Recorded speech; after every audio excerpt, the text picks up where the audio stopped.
Telangana RTC మరోసారి సమ్మె బాట పట్టింది. కార్మికులు తమ హక్కుల పోరాటాన్ని ఉధృతం చేస్తూ నేడు అర్ధరాత్రి నుంచే బస్సుల బంద్కు పిలుపునిచ్చారు.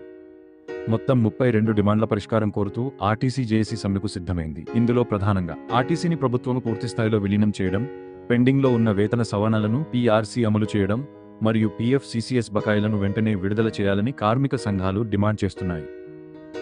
మహాలక్ష్మి పథకం ద్వారా పెరిగిన పని భారాన్ని దృష్టిలో ఉంచుకుని మహిళా ప్రయాణికుల రద్దీకి తగ్గట్టుగా కొత్త బస్సులు కొనుగోలు చేయాలని వారు కోరుతున్నారు.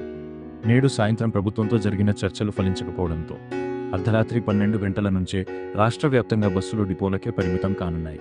ఫలితంగా రేపటి నుంచి సామాన్య ప్రయాణికులకు రవాణా కష్టాలు తప్పేలా లేవు.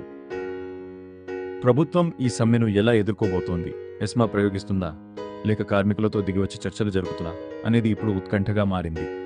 తాజా అప్డేట్స్ కోసం చూస్తూనే ఉండండి జేఎన్టీవీ తెలంగాణ.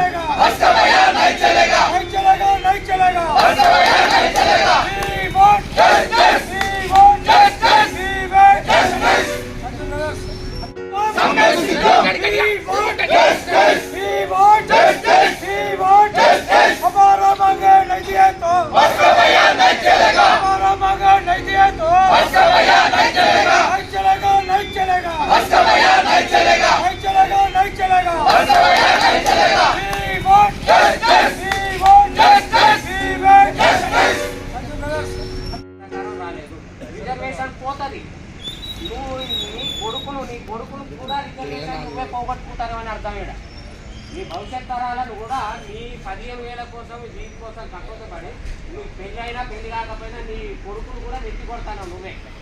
కాబట్టి ఆలోచించుకొని ఏమయ్యే సమ్మెలా మాకు సహకరించాలా, మేము కూడా సహకరిస్తాం అన్న. మీకు సహకరిస్తే మీరు మాకేం చేస్తారంటే మేము కూడా సహకరిస్తాం. ఇంకొకటి ఈ ప్రైవేట్ బస్సులకు మన డీజిల్ బస్సులకు ఉన్న తేడా, డీజిల్ బస్సులకు 10 నుండి 14 రూపాయలు కూడా ఇస్తారో ఇస్తలేరు ఒక కిలోమీటర్. కానీ ఎలక్ట్రిక్ బస్సులకు 92 రూపాయలు కిలోమీటర్ కడతారు. మరి ఇక్కడ 92 రూపాయలు ఇక్కడ మనము ఎంత కష్టపడ్డా కూడా 55, 60 కంటే ఎక్కువ. ఈ 60ని ఎక్కడైనా తెచ్చి చేయాలి. 40 రూపాయలు మన మీద తెస్తాను. ఓటీలు కట్ చేసుడు, కిలోమీటర్లు తెచ్చుడు పైన మాత్రం అంతా సిస్టమ్ ప్రకారం నడుస్తుంది. కానీ కొట్టేది మాత్రం మన మీదనే, మన దాంట్లోనే తీసి కట్టడం జరుగుతుంది. అది కాకపోతే సెస్ రూపంలో వాళ్ళకి ఇస్తారు. సెస్ రూపంలో పెట్టి ప్రయాణికుల ద్వారా దాన్ని రాబట్టి ప్రైవేట్ ఎలక్ట్రిక్ బండ్లకు వాటికి దారాదత్తం మనం సంపాదించాలి, వాళ్ళని దాదాలి, మనం సంపాదించాలి, వాళ్ళని దాదాలి. ఇంకొకటి ఏంటంటే ఇక్కడ అధికారులు ఇక్కడ ఇది ఒకటి వినవలసిన బాధ్యత పూర్తిగా ఉన్నది. ఒక సర్వీసు 2019 నుండి సమ్మె అయిపోయిన తర్వాత నుండి వచ్చినటువంటి పరిణామాలు గమనించినట్లయితే అంతకుముందు షెడ్యూల్ సర్వీస్ కంపల్సరీగా నడవాలనేటువంటిది చెప్పి ఇప్పుడేమని చెప్తారంటే షెడ్యూల్ సర్వీస్ కాదు, ఎక్స్ట్రా మాత్రమే కంపల్సరీ నడవాలి. షెడ్యూల్ సర్వీసులు నడవకుండా పర్వాలేదు, ఎక్స్ట్రా మాత్రమే నడవాలి. షెడ్యూల్ సర్వీస్ 420 కిలోమీటర్లు, ఎక్స్ట్రా 500 కిలోమీటర్లు, 530 సపోజ్ చెప్తారు 500 కిలోమీటర్లు. 420 కిలోమీటర్లు నడిపితే 5,000 రూపాయలు రావు, 10,000 రూపాయలు రావు. 530 కిలోమీటర్లు నడిపితే 15,000, 20,000 రూపాయలు వస్తాయి, మెయిన్ రూట్లో పోతాయి. దీని మీద వచ్చే ఇన్సెంటివ్ తక్కువ. ఈ షెడ్యూల్ కిలోమీటర్ పోయినా తక్కువ ఇన్సెంటివ్ వస్తుంది.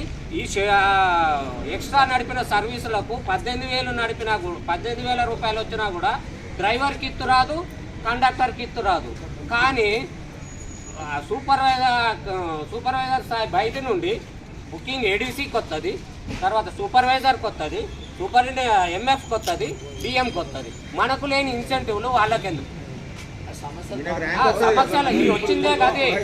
ఇంకొకటి ఈ డిపార్ట్మెంట్ లో జరిగేటువంటి నేను చెప్తానా, నేను చెప్పేది ఏంటంటే మనకు నాసు జరుగుతుంది,